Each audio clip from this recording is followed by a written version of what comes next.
popular culture over and over. I think The World of Susie Wong, that they made a musical out of and been a movie and whatnot, is based on a similar sentimental image of a Chinese whorehouse. And are the absolutely liberated people to be encountered there. It sounds somewhat reminiscent of the way they were treating prisoners of war camps. Exactly, sure. Depend on popular culture to find the way to eliminate dimension from a human situation and add sentiment to it, deliberately falsifying sentiment.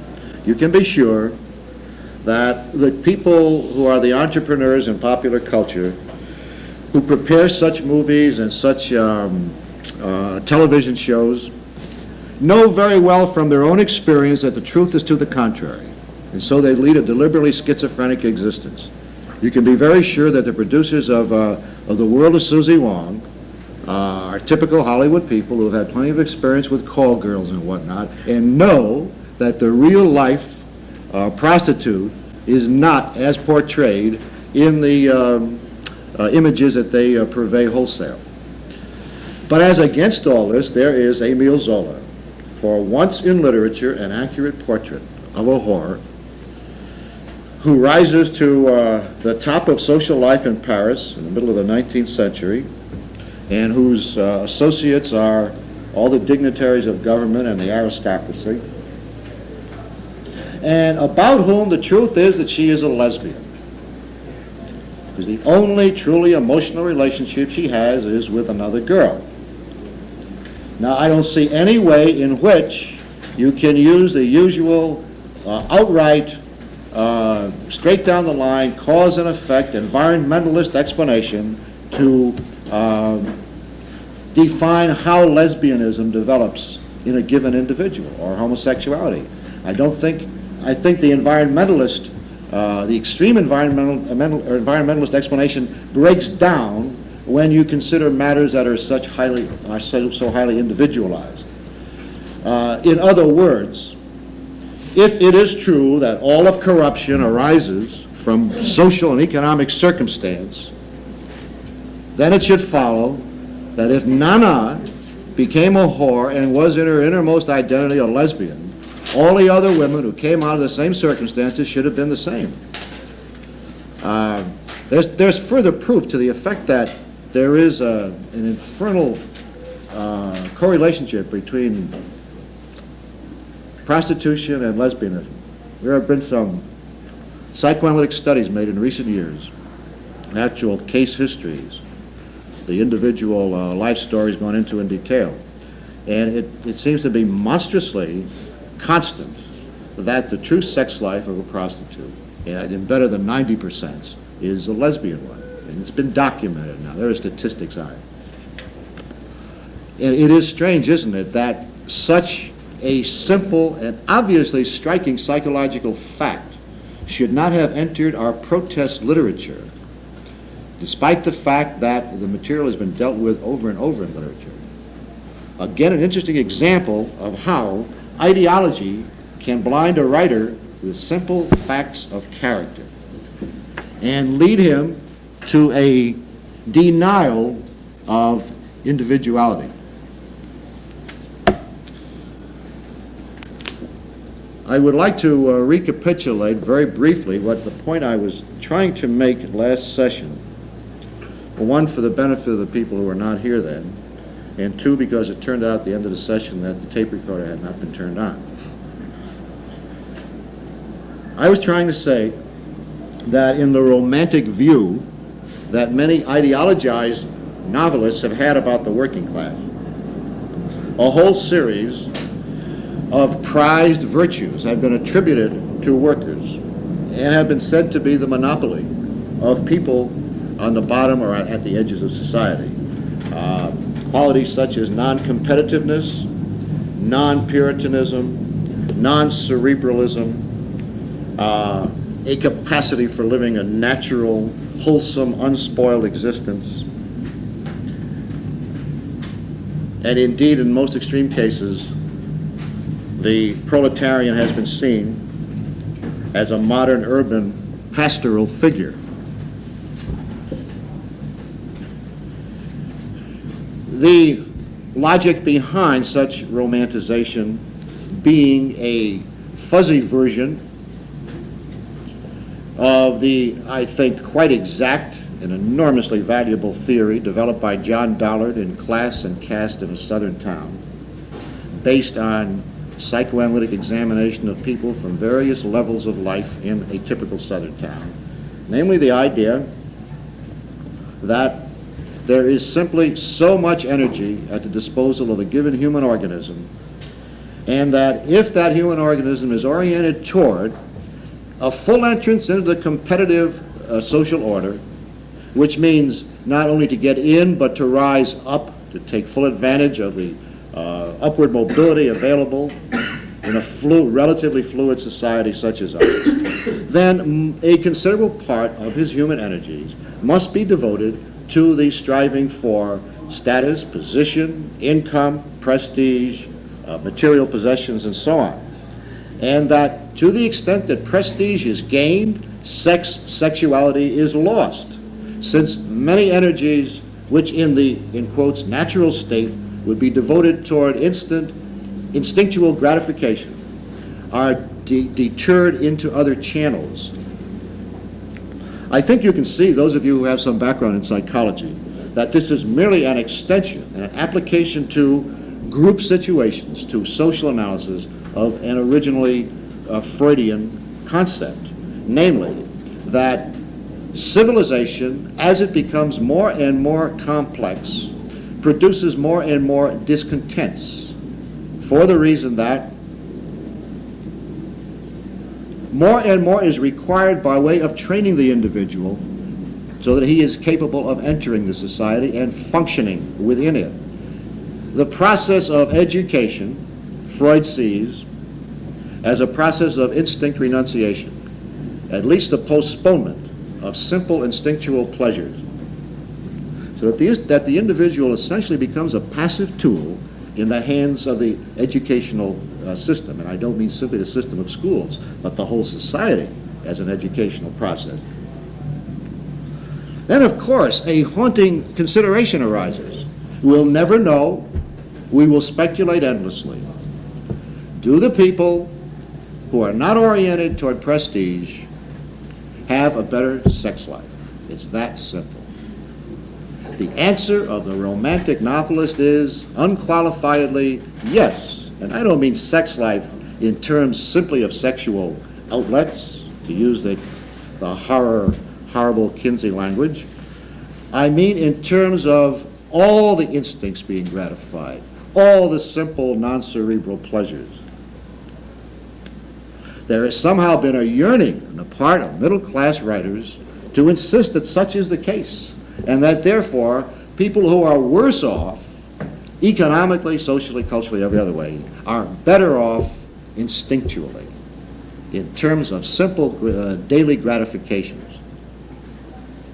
Because you see, a further implication of the Freudian idea, updated somewhat by John Dollard, is that if you postpone instinct gratification endlessly in order to be educated and trained, that in that very lengthy process, self-denial becomes not simply a technique for getting somewhere, but a way of life. It becomes ingrained in the nervous system, and that the nervous system can ultimately never be liberated, no matter how prestigious a life you arrive at, how much leisure you may command. You can never free yourself emotionally because it's a matter of absolutely rock-bottom conditioning. As I say, I don't think we'll ever know with exactitude, in precise detail, what the instinctual life of bottom dogs and people on the fringes and pariahs and so forth might be. But what concerns us is that there is a haunting, constant image of more sufficient, simple human gratification that middle-class writers have had about people very remote from themselves. In the book, The Children of Samship, I didn't find this to be true, after they reached the age of maybe 10, 12, 15. Especially for the women, life just became one big drag. one baby after another and one Absolutely, castle after absolutely. another. Yes. I'm on the whole extremely leery of that romantic image, and I think you have to introduce a further bit of information, as anybody who has a background in anthropology will certainly know. Anyone with a background in psychology, for that matter, particularly in works like Freud's own Totem and Taboo, which is an examination of psychic patterns in primitive society, namely the fact that the primitive, who in the romantic view is considered to be closest to the natural human state, is actually more repressed, more bound, ridden by taboos, than is the representative of a, in quotes, civilized order. For the most striking example of that is simply a recorded case in, I don't remember which primitive society, I think in Africa somewhere, from times long past, of a society, a tribal situation in which it was absolutely taboo for a married man to let his eyes light upon his mother-in-law. The mother-in-law was a fearful figure not to be seen by son-in-law. And the case on record, and there are other similar cases, has to do with a man who, walking through the forest, did by accident encounter his mother-in-law, was not prepared for it. Violation of an ultimate taboo. The man fell dead. You ask yourself, is this the natural, unfettered state of the human being? I think the best answer to that romantic thing is like Malcolm X or Man Child or Thomas Lang, where like the first part of Malcolm X and Man Child and Thomas Lang, when you have it finishes the story of the kids in the ghetto life, and all these things that the master says, well, it's true, they're having a blast, you know. But then it just shows what happens afterwards. They either get shot, jail on drugs or something like that. I think that's a realistic answer. But in Man-Child, he also learned out that as a child, he was constantly afraid. And there's this constant fear with him. He just couldn't get away from it. So he wasn't the like happy-go-lucky, uninhibited all over. Well, there are really two questions here, and I think the dialectic relation between them is fascinating.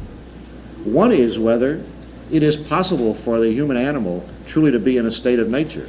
That's finally a philosophical question, and it has to do with the whole tradition of romanticism that we derive from the people who, the ideologists who preceded the French Revolution, in particular Rousseau, who claimed that there is a natural state for man, and that insofar as he does not arrive at it, he has been corrupted by social pressures.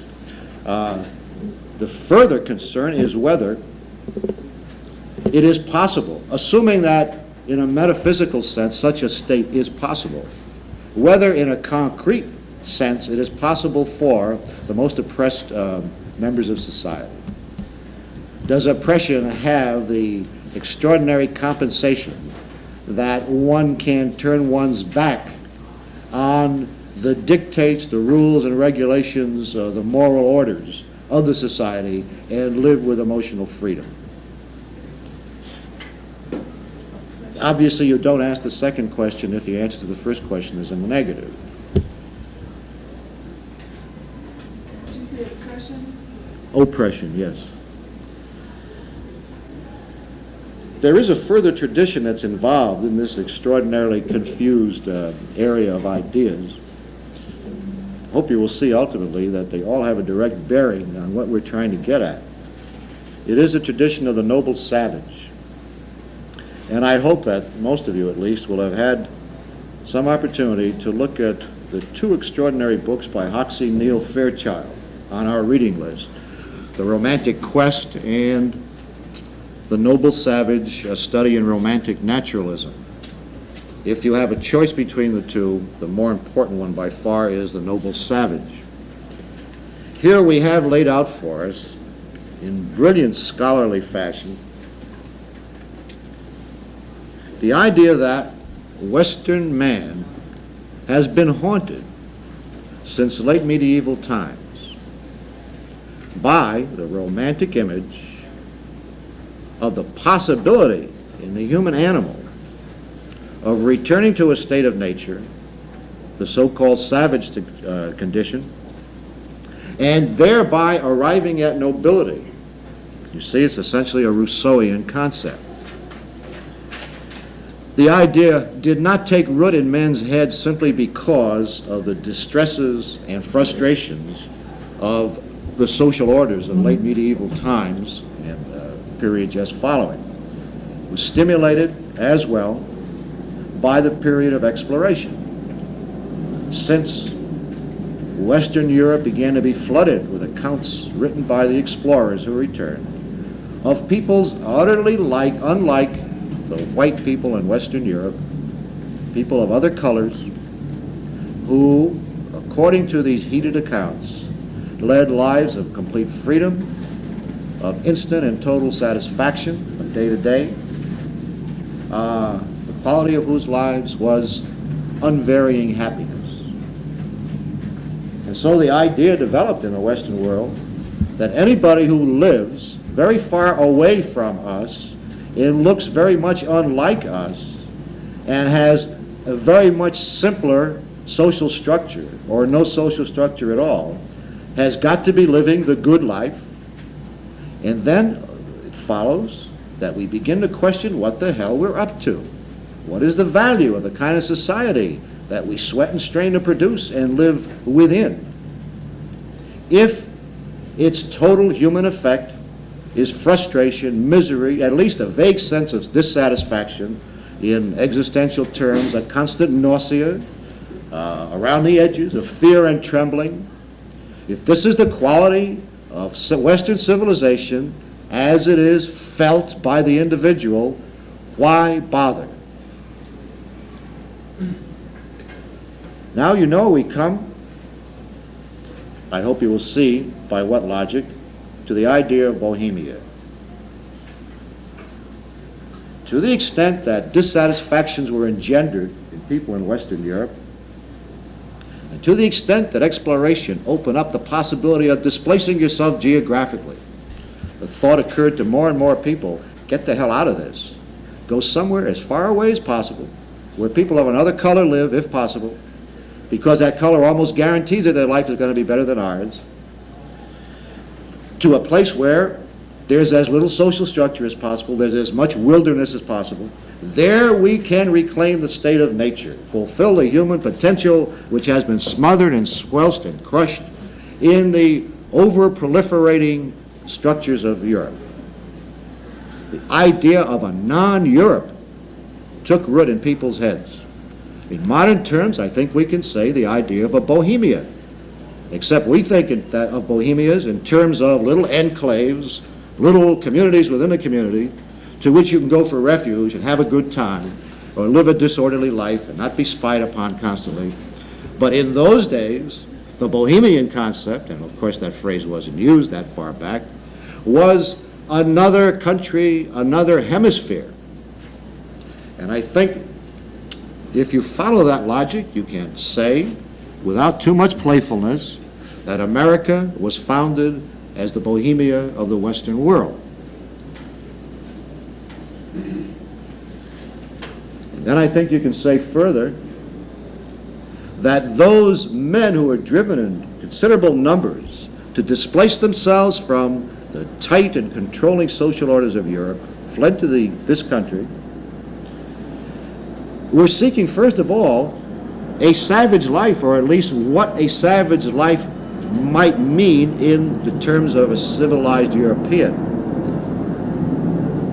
Worked out in terms of a return to nature, which, as you know, many early settlers did very dramatically. You know that our early literature is filled with romantic images of Americans who lived by themselves with occasional exchanges with savages, the Indians usually, but lived by one's own two hands, very close to the earth and to the forest and to the wilderness and to the animals, had a minimum of human exchanges, became wild men, in a sense. They reverted truly to bodily conditions that would not be tolerated in civilized communities, a total disdain for personal hygiene, and abandon in the instinct life as far as it was possible.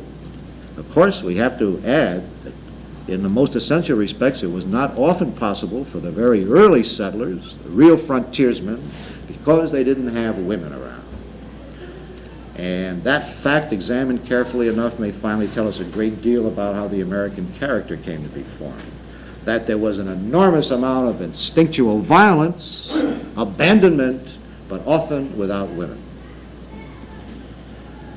And it's an interesting question, and maybe ultimately metaphysical too, as to what extent there can be full emotional self-expression in the male world if there are not at least some contacts with the female world.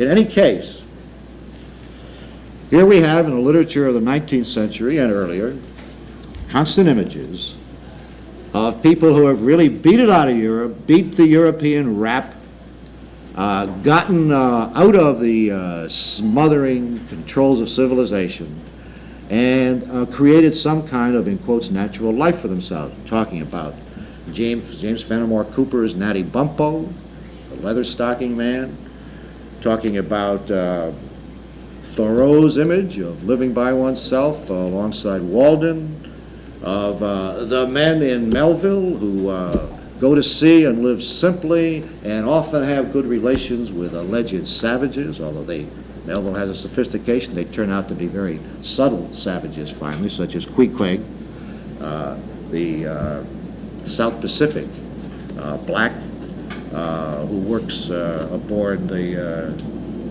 ship with the hero narrating the story, and between whom is forged a very complicated relationship.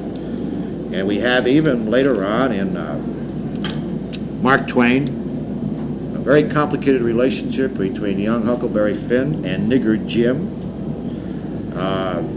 in which Jim is, on the surface apparently, the simple, ordinary, natural savage. But again, if you examine the relationship very carefully, it turns out that he's not quite that. A great deal more is going on, which Huckleberry Finn doesn't quite latch onto.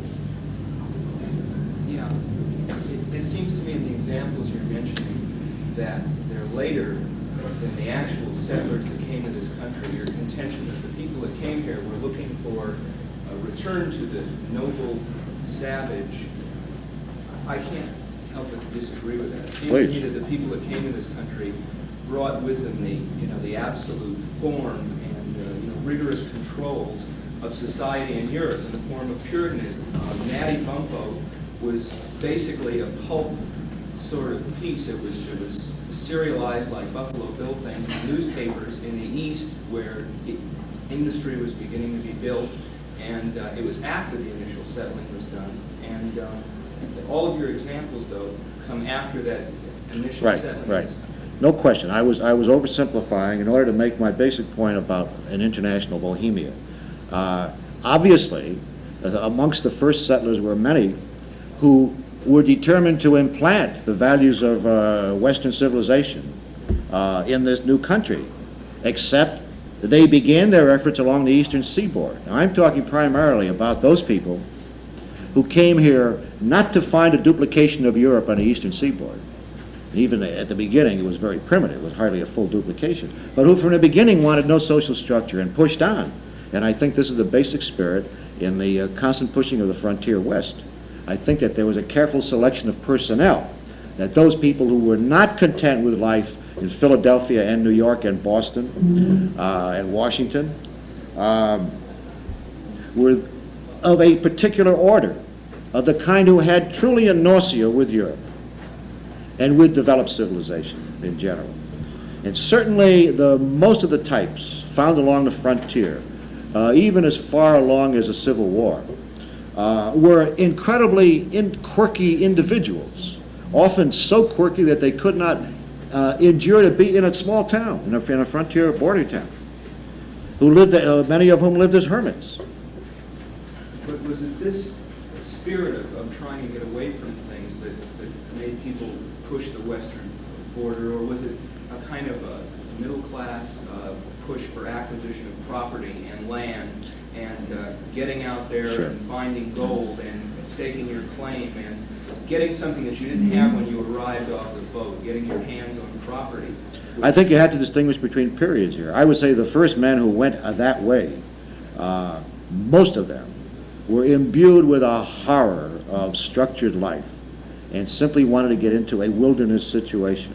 Obviously, on their heels, on the heels of the pathfinders, the frontiersmen always come more solid citizens who are determined to establish new communities and exploit the new area economically, certainly.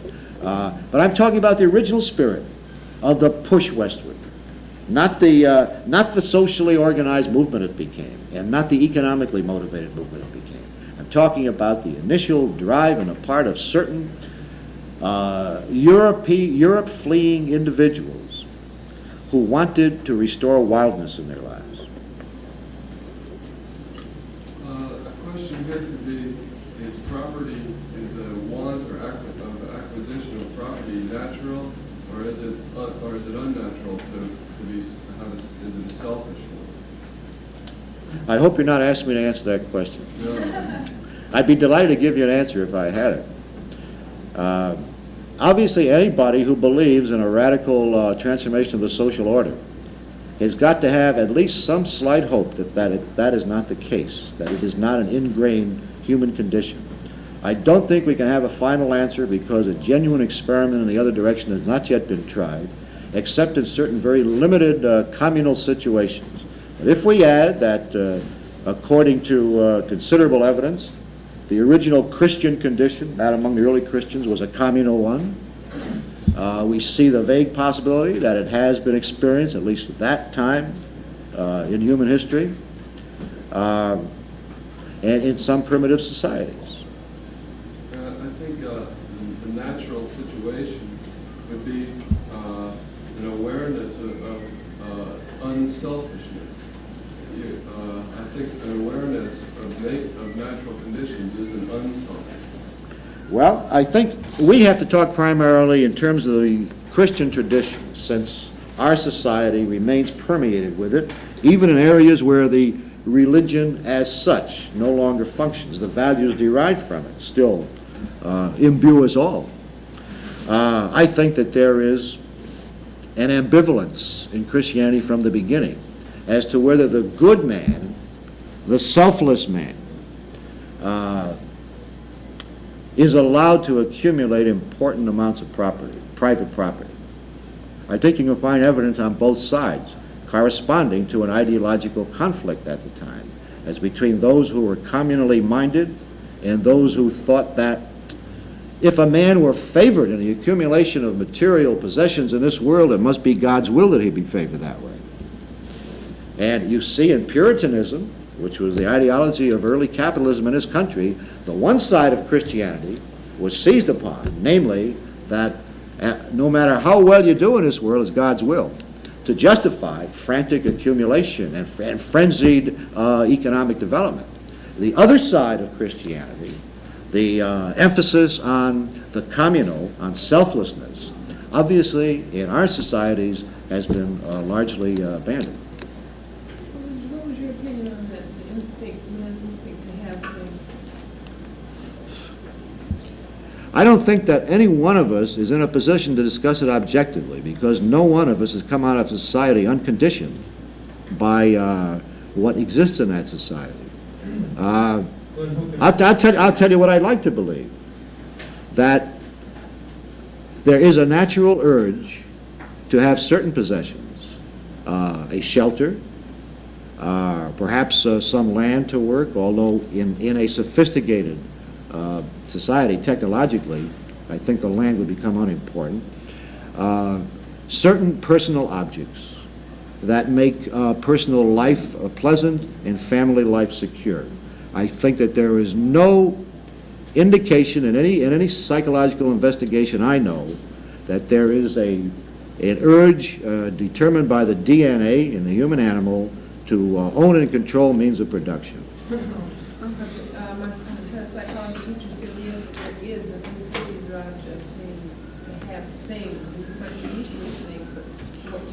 we also have to distinguish between the drives that would exist in a man in a primitive state and those that might exist in him in a highly sophisticated, highly civilized state.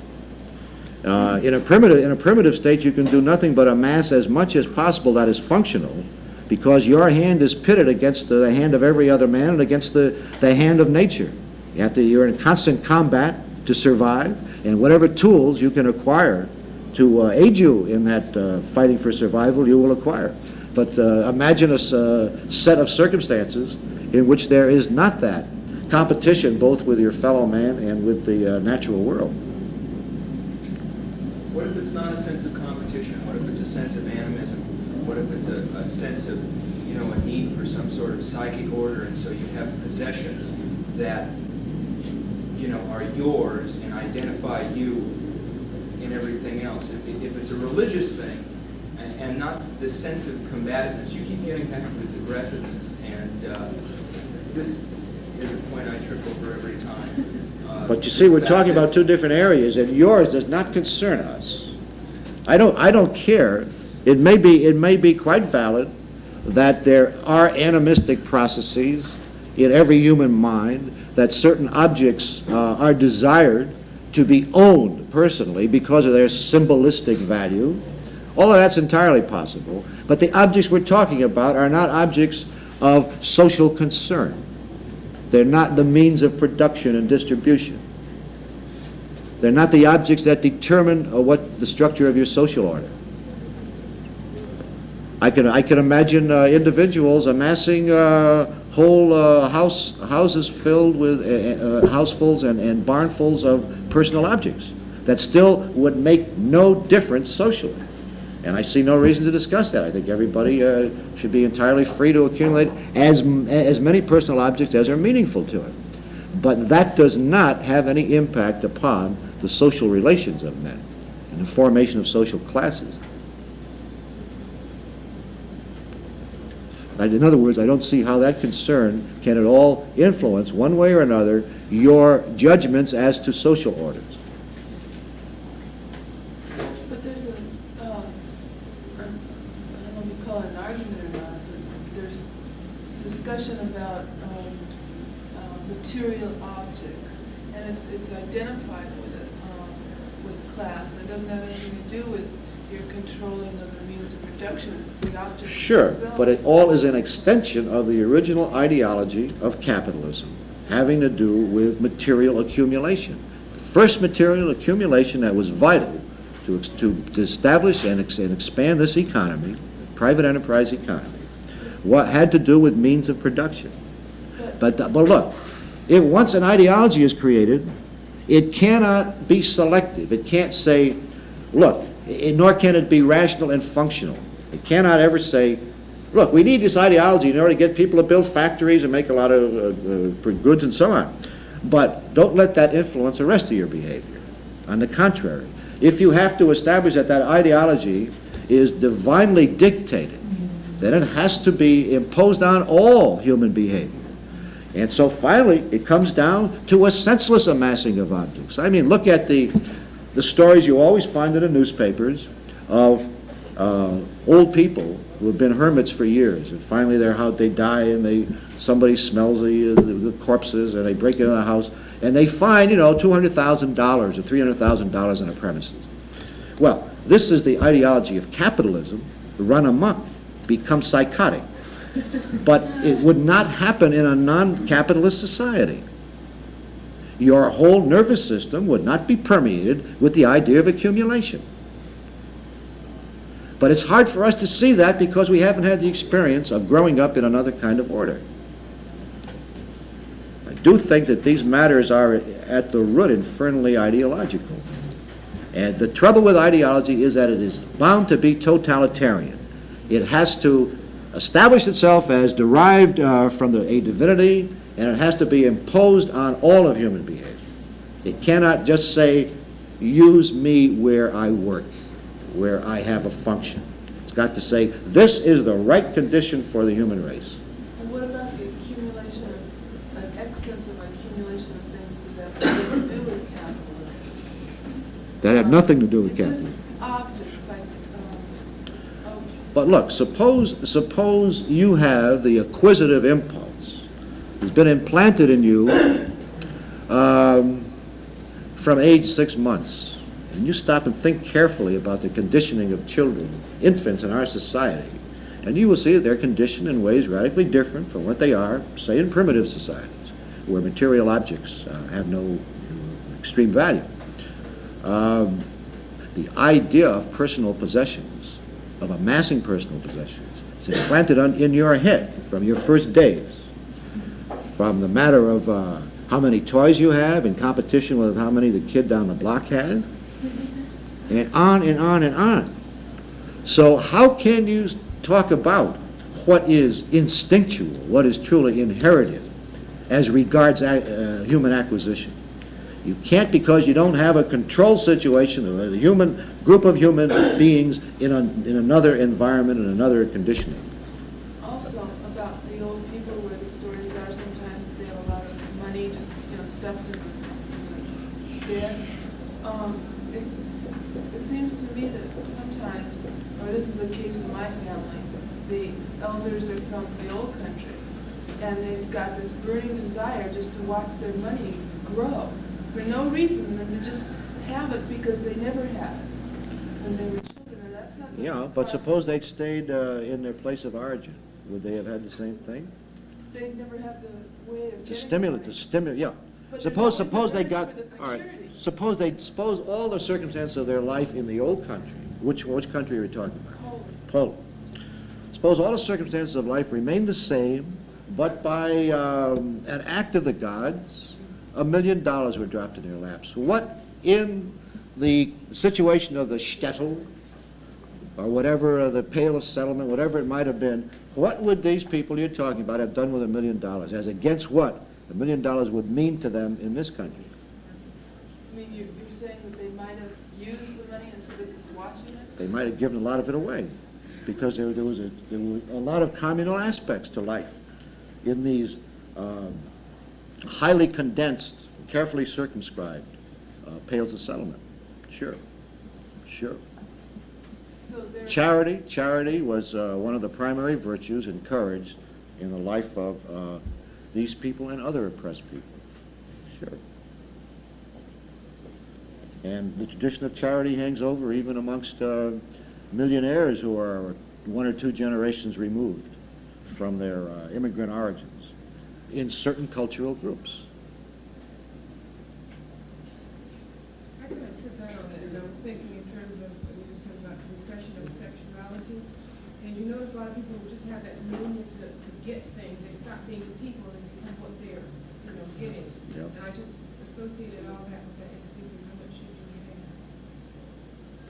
Well, if you try to use the Freud Dollard logic, you can see how, if it is true that in your frenzied climb upward on the scale to arrive at all these symbols of status, you have sacrificed instinctually along the way. When you arrive at your dreamed of goal, you find that you can't get yourself loose again. You can see then how important it would be to go on accumulating objects, because there is no other kind of gratification possible, if you accept that logic, and I do largely. Well, I hope you see, let me go on, I want to wind this up, we only have a couple more minutes. I hope you see that all this has a direct bearing on our subject.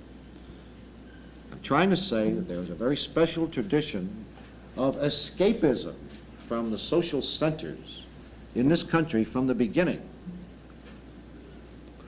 And that it was a certain aspect of bohemianism in the trek westward, that it was in a symbolic sense a flight from a highly proliferated civilization. And that this country faced, at least the bohemian spirits in this country faced an enormous problem when they pushed to the coast of the Pacific. Then there were no more escape valves. There was no more bohemia possible in geography, in physical geography. How about other lands? Other what? Other lands? Sure. But this took place to a certain extent toward the end of the 19th century. Then you see in the 20th century we developed a certain tradition of literary expatriatism. people fled in a sense. Henry Miller fled to Paris. And fled to the biggest Bohemia he could find. But what I'm trying to say is that once it became impossible to find a new, untouched, unspoiled physical area in which you could, in quotes, be yourself, civilization now had engulfed the country from coast to coast. The alternative was to begin to seek little social side pockets, little hangouts and hideaways, in which this kind of free life, again in quotes, might be possible among people who were alike in spirit. I'm talking about the turn to a surprising number of Bohemias in this country at the end of the 19th century, and more particularly into the 20th, because that story has a great deal to do with the background of the writers that we're going to be considering very shortly. Let me just make one final point, and I'll elaborate on it next time. Once the physical possibilities for escape are exhausted, and you have then to find small, bypassed enclaves within cities in which to hole up and lead your unorthodox life, inevitably there develops a confusion between Bohemia and the ghetto or the slum. Because, generally speaking, people who are seeking to create some side pocket Bohemia have to do it in an area of a big city where the rents are cheapest and where you're not constantly under the scrutiny of the masters of the scene, the social masters. Those areas turn out, obviously, to be the ghettos and the slums. But I don't think that Bohemians grew up in slum areas simply because they were low-rent areas and not as carefully patrolled by the minions of law and order. I think it happened, too, because middle-class rebels, generally artists of one sort or another, felt an affinity with the people dwelling in those areas. Felt, because of their romantic notion, that the poor, the people on the outskirts, were more richly fulfilled in their lives, that they corresponded in a certain sense to the vision that they, the middle-class rebels, had of the good life. This, I think, is what happens ultimately to the, essentially, the myth of the noble savage. I guess we leave it at that point.